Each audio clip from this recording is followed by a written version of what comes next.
નમસ્કાર મિત્રો, સ્વાગત છે ફરીથી એક નવા વિડીયોની અંદર. મિત્રો, વાત કરવામાં આવે તો પોલીસ ભરતીને લઈને એક મહત્વની અપડેટ આવી ચૂકી છે, તો જેમાં વાત કરીશું પોલીસ ભરતી જે 2024ની અંદર જાહેર થવાની છે તેને લઈને એક મહત્વની અપડેટ આવી ચૂકી છે. જે થોડા સમય પહેલા હાઈકોર્ટે જે ગુજરાત સરકાર પર જે સુઓ મોટો એક્ટ દાખલ કરી હતી, જેની અંદર જણાવવામાં આવ્યું હતું કે સુઓ મોટો એક્ટ અંતર્ગત જે સરકાર પાસે જવાબ માંગ્યો હતો, જેની અંદર સરકારે 30 જાન્યુઆરીના રોજ જે કોર્ટની અંદર જે સરકારે તેના જવાબ રજૂ કર્યા હતા, તેની અંદર સરકારે જે એફિડેવિટ રજૂ કર્યું તેમાં જણાવવામાં આવ્યું છે કે પોલીસ તંત્રમાં કુલ 29,000 જગ્યાઓ ખાલી જગ્યાઓ છે, તે છતાં ભરતી થઈ નથી. તો સામે હાઈકોર્ટનો જવાબ પ્રશ્ન કરવામાં આવ્યો છે કે તો પોલીસ ભરતીની અંદર કેટલી જગ્યાઓ ખાલી છે અને કેટલી ભરતી કરવામાં આવશે તેના વિશેની તો સંપૂર્ણ માહિતી મેળવીશું આગળ વિડીયોમાં, કે કેટલી જગ્યાઓ ઉપર ભરતી થશે, ક્યારે ભરતી થશે અને સરકાર શું આપી રહી છે જવાબ, કેટલા સમય પછી આવશે ભરતી, તો તેના વિશેની સંપૂર્ણ માહિતી મેળવીશું આગળ વિડીયોમાં. એની પહેલાં મિત્રો, ચેનલ પર નવા હોય તો ચેનલને સબસ્ક્રાઇબ કરી લેવી, જેથી કરીને આવનારા વિડીયોની નોટિફિકેશન સૌથી પહેલાં મળી રહે. તો મિત્રો, વાત કરવામાં આવે તો તમે અહીંયા જોઈ શકો છો, હાઈકોર્ટના આકરા વલણ બાદ સરકારે કહ્યું 12,000 જગ્યાઓ ભરાઈ રહી. પોલીસ તંત્રમાં 29,000 જગ્યાઓ ખાલી છે. સરકારનો જે હાઈકોર્ટમાં જવાબ આપવામાં આવ્યો છે, તોફાનોમાં જાહેર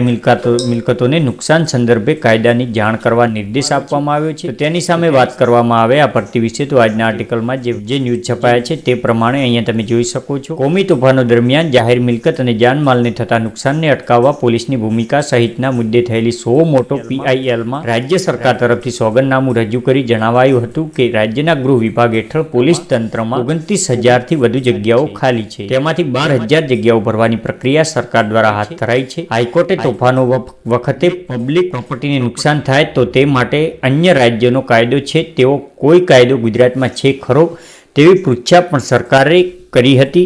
સરકારને જે હાઈકોર્ટે કરી હતી, હાઈકોર્ટમાં આવા કાયદાઓ ધ્યાને મૂકવા કોર્ટ સહાયકને નિર્દેશ કર્યો હતો. હાઈકોર્ટે વધુમાં જણાવ્યું કે ગુજરાત રાજ્યમાં ટેકનિકલ અને સ્ટેટ IBમાં 1,000 જેટલી જગ્યાઓ ખાલી છે, તો સ્ટેટ રિઝર્વ પોલીસ ફોર્સમાં 4500 જગ્યાઓ ખાલી છે. પોલીસ તંત્રમાં કુલ 23,500 અને 16 જગ્યાઓ ખાલી બોલે છે. તો કોર્ટના હુકમ મુજબ કેટલી અને ભરતીનું સ્ટેજ કયા તબક્કે છે તે સહિતની વિગતો સરકારે તેના સોગંદનામામાં સ્પષ્ટ કરી નથી. તેથી આ મુદ્દે જરૂરી પ્રોગ્રેસ રિપોર્ટ રજૂ કરવા પણ હાઈકોર્ટે સરકારને હુકમ કર્યો હતો. હાઈકોર્ટે કેસની સુનાવણી 3 સપ્તાહ બાદ રાખી છે, એટલે કે 21 દિવસ બાદ. રાજ્ય સરકારે અગાઉના સોગંદનામામાં જણાવ્યું હતું કે રાજ્ય પોલીસ તંત્રમાં કુલ 21.3% જગ્યા ખાલી છે. આ સિવાય રાજ્યમાં રેલી, સરઘસ અને સભા માટે પોલીસ વિભાગની જરૂરી કામગીરી અંગે સરકાર દ્વારા અગત્યના દિશા નિર્દેશો જારી કરાયા હતા. કોમી તોફાનો વખતે જાહેર મિલકતોને નુકસાન થતું અટકાવવા સહિતના વિવિધ મુદ્દાઓ પર સુપ્રીમ કોર્ટે દેશના તમામ રાજ્યોને 2019માં નિર્દેશો જાહેર કર્યા હતા. તો મિત્રો, આ જે સારાંશ છે કે ટૂંક જ સમયમાં ભરતી સરકાર, જે હાઈકોર્ટે સરકારની ઝાટકણી કરતા વાત કરી છે કે ટૂંક જ સમયમાં ગુજરાત પોલીસની ભરતી કરવામાં આવે, જેની અંદર સરકારે પણ માન્ય રાખ્યું છે કે કુલ 12,000 જગ્યાઓ ખાલી ભરવાની સરકારની કામગીરી શરૂ થઈ ચૂકી છે. તો મિત્રો, જે તૈયારી કરી રહ્યા હોય તેમના માટે 12,000 જગ્યાઓ પર પોલીસની ભરતી ટૂંક જ સમયમાં આવી શકે. આવી જ નોકરી વિશે એક માહિતી મેળવવા માટે ચેનલને સબસ્ક્રાઇબ કરી લેવી, જેથી કરીને આવનારા વિડીયોની નોટિફિકેશન સૌથી પહેલા મળી રહે.